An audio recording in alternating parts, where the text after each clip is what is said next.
साथियों, आज हम बात करेंगे कि ज़्यादातर लोग कर्जे की दलदल में क्यों फंसते हैं। कर्जा लेते हैं तो किन बातों का ख्याल नहीं रखते हैं कि जिसकी वजह से वो कर्जे की दलदल में फंस जाते हैं।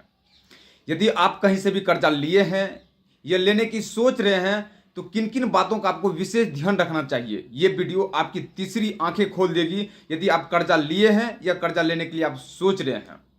सबसे पहले ये देखिए कि आप कर्जा ले क्यों रहे हैं। वो कर्जा आपकी नीड है, आपकी जरूरत है। यदि जरूरत है तो किन चीज़ों के लिए, जैसे यदि आप कर्जा ले रहे हैं रोटी के लिए, शिक्षा के लिए, बीमारी के लिए, शादी के लिए या ऐसे कोई काम के लिए जो आपको बहुत ज़रूरत लग रही है। यदि इन सारे कामों में से कोई काम यदि आपको अचानक पड़ गई है कि वो लेना ही पड़ेगा, वो काम ज़रूरत है, आपकी नीड बन चुकी है, तो फिर ये कर्जा ली जा सकती है। एक ये हो गया। दूसरा क्या हो गया कि कुछ लोग कर्जा लेते हैं ख्वाहिश पूरा करने के लिए, जैसे कि उन्हें गर्मी की छुट्टी मनाने के लिए शिमला जाना है, जम्मू कश्मीर जाना है या आउट ऑफ इंडिया जाना है या घूमने के लिए जाना है। फैमिली प्लान कर रहे हैं कि हमें घूमने के लिए कहीं जाना है। तो ये दो चीज़ आपको ध्यान रखना पड़ेगा। पहला कि जो कर्जा आप ले रहे हैं क्या वो कर्जा आपकी ज़रूरत है। यदि ज़रूरत है तो वो ज़रूरत के लिस्ट में किस स्थान पे आता है। मैं आगे बताऊंगा, विस्तार से बताऊंगा कि कौन से कर्जा लेना चाहिए और कौन सा कर्जा नहीं लेना चाहिए। मोटा मोटा मैं यहाँ बता रहा हूँ कि क्या जो कर्जा आप ले रहे हैं वो आपकी ज़रूरत है। ज़रूरत है तो कैसी ज़रूरत है, क्या उस ज़रूरत को आप टाल सकते हैं 2 दिन 3 दिन। अगर आप किसी भी कर्जा को लेने से पहले यदि आपको लगता है कि ये कर्जा मेरे लिए ज़रूरत है, लेना चाहिए, ज़रूरत है, तो ये देखिए कि यदि आप उस चीज़ को 3 दिन तक आप नहीं लेते हैं, उसके बाद भी आपको ज़रूरत ही रहती है, तो समझिए आपके लिए ज़रूरी है। दूसरा, लोग क्या करते हैं कि ख्वाहिश पूरा करने के लिए कर्जा लेते हैं। यदि आप ख्वाहिश पूरा करने के लिए कर्जा लेते हैं तो कर्जा मत लीजिए। आपके पास है तो उससे खर्चा कीजिए। और तीसरी चीज क्या आपको देखना है, खास करके विशेष ध्यान रखना है कि ज्यादातर लोग क्या करते हैं कि जैसे एक एग्जांपल के रूप में आपको समझा रहा हूं कि 15,000 रुपये की जॉब करते हैं और वो कर्जा ले लिए 2 लाख 3 लाख 4 लाख 5 लाख का कर्जा, जो कर्जा उनको मिल रहा है वो लोन ले लिए या फिर कहीं से ले लिए, एप्लीकेशन के माध्यम से, एनबीएफसी कंपनी या कहीं से भी ले लिए। और वो जो 15,000 रुपये की सैलरी की जॉब कर रहे हैं और उनका जो मुख्य हिस्सा है सैलरी की 10,000 12,000 वो ईएमआई में चले जा रहा है। 15,000 कमाने वाले का अगर 10,000 12,000 ईएमआई में चले जाए तो obvious सी बात है कर्जा तो उनके ऊपर होगा ही, क्योंकि बाकी खर्चा भी तो है।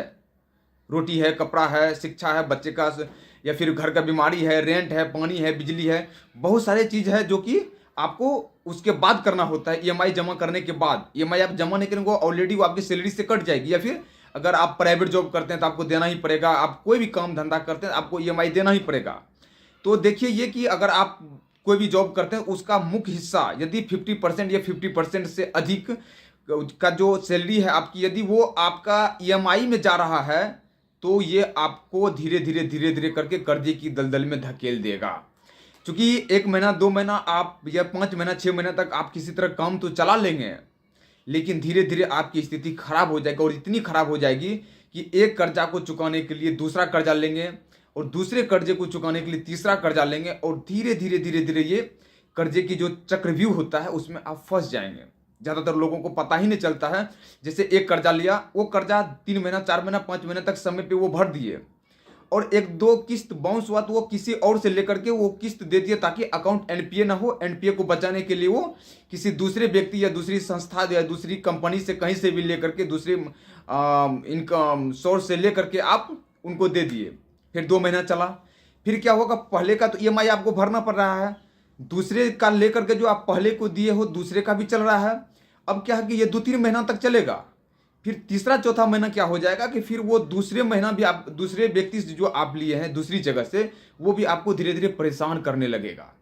अब क्या है कि दूसरे व्यक्ति या दूसरे संस्था जहां से आप लिए उसको देने के लिए आप किसी तीसरे से लेंगे कर्जा। समझिएगा चक्रव्यूह में आप कैसे, कर्जे के चक्रव्यूह में कैसे आप फंसते हैं, मैं विस्तार से बता रहा हूँ।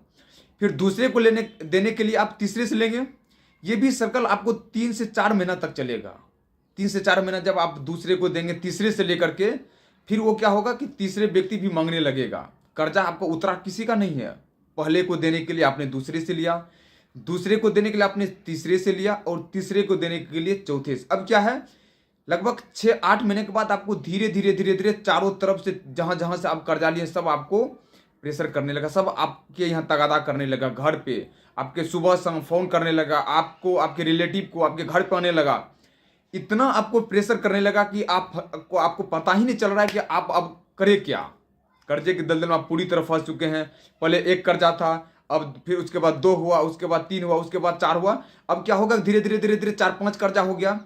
आपको समझ ही नहीं आ रहा है कि आप इस कर्जे के दलदल से कैसे निकलें।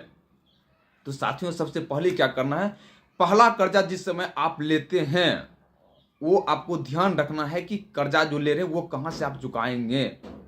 कर्जे के दलदल में आप फंस गए हैं तो पहले तो कोई गलत कदम नहीं उठाना है। मैं अगली वीडियो में बताऊंगा कि यदि आप कर्जे की चक्रव्यूह में पूरी तरह फंस चुके हैं, 3 कर्जा, 4 कर्जा, 5 कर्जा हो रहा है और आपका सोर्स ऑफ इनकम बिल्कुल भी नहीं है, एक किस्त भी देने के लिए नहीं है और चारों तरफ से आपको काफी परेशान किया जा रहा है, इस चक्रव्यूह से आप कैसे निकलेंगे, मैं अगली वीडियो में पूरी विस्तार से बताऊंगा। इस चक्रव्यूह को आप कैसे तोड़ेंगे, बारी बारी से क्या क्या कर सकते हैं, उसमें मुख्य बिंदु, उसमें काफी थोड़ा लंबा वीडियो बनेगा, 6-7 मिनट का बनेगा, उसमें मैं आपको विस्तार से बताऊंगा। लेकिन मोटा मोटी मैं ये बता रहा हूं कि यदि आप लोन लिए हैं या लेने के लिए सोच रहे हैं, ले रहे हैं, 3 बातों का ध्यान रखना है। वो कर्जा ले रहे हैं, क्या वो आपकी जरूरत है, क्या नीड है, या ख्वाहिश के लिए ले रहे हैं। आपकी जरूरत में क्या क्या हो सकती है मैंने बता दिया है। ख्वाहिश है तो उसको इग्नोर कीजिए। यदि आप कर्जे का मुख्य हिस्सा कहां खर्चा कर रहे हैं, यह आप एक बार देख लीजिए। मैं अगली वीडियो में आपको पूरी विस्तार से बताऊंगा। यदि कोई सवाल है तो आप कमेंट कीजिए ताकि मैं पूरी तरह से विस्तार से आपको बता सकूं। जय हिंद, जय भारत।